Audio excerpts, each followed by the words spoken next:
Good morning po sa inyo lahat. Isa pang muli yugto na ating daily Bible blessings. Pamagat po na ating araling ngayong umaga ay magsalita kahit magalit. Magsalita kahit magalit. Isa pong mahirap na sitwasyon ay ito. Bago po niyo nakita, narinig o nalaman, ang isang tao po na hindi man gaano malapit sa iyo, may kakilala mo o kasama sa iglesia, ay gumawa ng isang bagay na masama.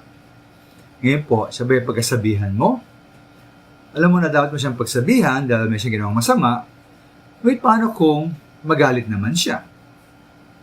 Ito pa ikaugnay mo minamahal sabi ng Panginoong Yesus sa Juan 7:7 ng Biblia, sabi roon, hindi kayo kapuotan ng sanlibutan, ngunit ako'y kinapupuotan nila sapagkat pinapatotohanan kong pamamasama ang mga gawa nito.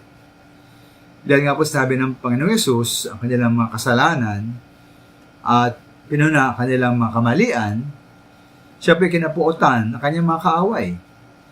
At sukdulan nito, ang kanilang puot ay ang pagkapako sa kanya sa krus upang siya po ay patayin.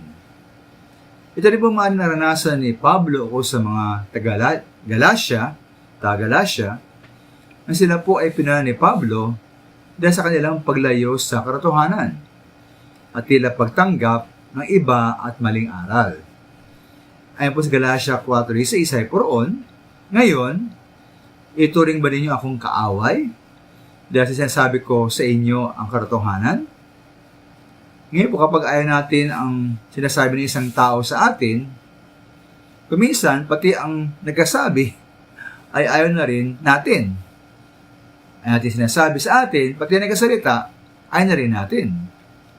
Ngayon po kung may tunay tayong malasakit sa isang tao at malaman natin siya ay nailigaw ng mga maling turo o natangay na ng mga maling gawain, tulad ng masamang bisyo. Di ba dapat natin siyang paalahanan at pagsabihan? Kaya nga lamang, maaaring ikaw ay kainisan, tulad nga po nangyari sa ating Panginoon Yesus. Pero minamahal, bahalang Panginoon, ang mahalaga gawin natin, ating tungkulin. Dahil kung tayo po'y manahimik, nagigibo, ito po ay katumbas ng ating pagsang-ayon sa kanilang mali at likong mga paniniwala at masama at makasalanang mga gawain.